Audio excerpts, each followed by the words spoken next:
এই সঞ্চয়ন পান যিনি মুর্শিদাবাদের অতিরিক্ত জেলা শাসক, তার বাড়িতে, তার বহরমপুরের একটি বাড়িতেও সঞ্চয়ন পানের বাড়িতে ইডি অভিযান।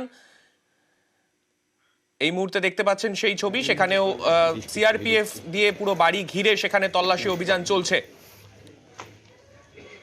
আমাদের সঙ্গে রয়েছেন আমাদের প্রতিনিধি প্রণব। আমি প্রণবের কাছে যাব। প্রণব, কতক্ষণ ধরে এই তল্লাশি অভিযান চলছে? কারণ আমরা একদিকে দেখলাম সল্টলেকে, সেখানেও তল্লাশি অভিযান চলছে, এবং এখানে বহরমপুরে কতক্ষণ ধরে এই তল্লাশি অভিযান চলছে?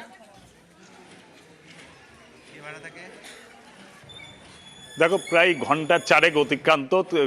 বহরমপুরের যে বিষ্ণুপুর কালীবাড়িতে গত 3 বছর ধরে এই ডেপুটি ম্যাজিস্ট্রেট সঞ্চয়ন পান রয়েছেন, সেই বাড়িতে কিন্তু তোমার তল্লাশি চলছে, এবং ইডির 5 আধিকারিক সকাল 9টার দিকে কিন্তু এই বাড়িতে ঢোকে, এবং তারপরেই তোমার শুধু তাই নয়, সিআরপিএফ দিয়ে, কেন্দ্রীয় বাহিনী দিয়ে পুরো পাড়াটায়, এলাকাটা কিন্তু ঘিরে ফেলেছে। এবং সন্দেশখালী থেকে শিক্ষা নিয়ে মহিলা যে সিআরপিএফ জওয়ান থেকে আরম্ভ করে পুরুষ প্রত্যেকেই কিন্তু সেই জওয়ান পুরো রাস্তাটা কিন্তু ঘিরে রেখেছে, যাতে কোনো রকম অপ্রীতিকর ঘটনা না ঘটে, এবং এই এলাকার লোকজনকেও দূরে সরিয়ে দেওয়া হচ্ছে। এবং তার বাড়িতে ইডির আধিকারিকরা প্রায় তল্লাশি চালাচ্ছে, এবং বেশ কিছু নথিপত্র সে যে মুর্শিদাবাদে থাকাকালীন বিভিন্ন প্রকল্পের দায়িত্ব সামলেছেন, বিশেষ করে 100 দিনের কাজের নারেগার, সেই সমস্ত প্রকল্প কিন্তু সারিয়ে দায়িত্ব সামলেছেন। সেই সমস্ত কাগজপত্রের তথ্যগুলো কিন্তু খুঁটিয়ে দেখছেন, এবং তার যে দুটো ঘর, সেই ঘরের আলমারি থেকে বেশ কিছু গুরুত্বপূর্ণ কাগজপত্র পেয়েছে, এবং তার পাসবুকও পাওয়া গিয়েছে। সেই সমস্ত ব্যাংকের সমস্ত তথ্যগুলো কিন্তু বাড়ির যারা রয়েছেন দিকেই একসাথে নজর রাখা হচ্ছে এনফোর্সমেন্ট ডিরেক্টরেটের তরফে। প্রণব, তুমি আমাদের সঙ্গে থাকো। বহরমপুরের আরো এক জায়গায় ইডি তল্লাশি, সেই দিকেও আমরা নজর রাখবো।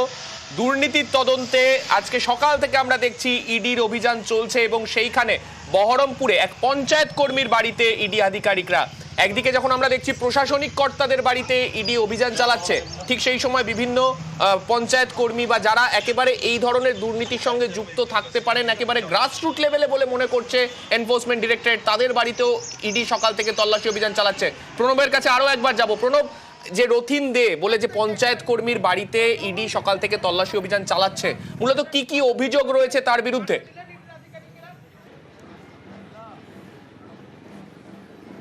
দেখো, পঞ্চায়েতের সচিব রথিন দে কিন্তু বহু দুর্নীতির সঙ্গে যুক্ত, এবং গত তার নামে নওদাতে থাকাকালীন এবং বেলডাঙ্গা 1 ব্লকে থাকাকালীন তার নামে কিন্তু ব্লক আধিকারিকরা তার নামে অভিযোগ দায়ের করেছিলেন, এবং একাধিক সরকারিভাবে তার নামে কিন্তু তদন্ত হয়েছিল। তার নামে মূলত 100 দিনের কাজে গড়মিল এবং পুকুর কাটা সহ একাধিক অভিযোগ রয়েছে, এবং থানাতেও অভিযোগ দায়ের করেছিলেন, এবং তাকে প্রাথমিকভাবে জেলও খাটা হয়, এবং বর্তমানে তিনি কিন্তু সাসপেন্ড রয়েছেন।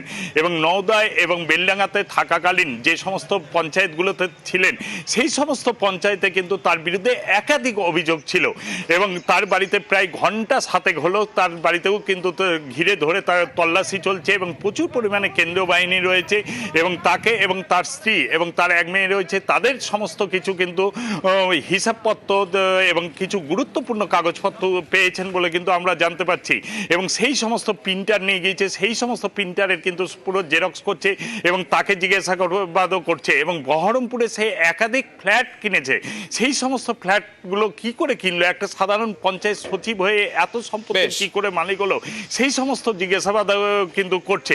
এবং এই যে বহরমপুরে বিষ্ণুপুর কালীবাড়িতেই তার বাড়ি, সেই বাড়িতে কিন্তু বর্তমানে কিন্তু তল্লাশি চালাচ্ছেন ইডি আধিকারিকরা।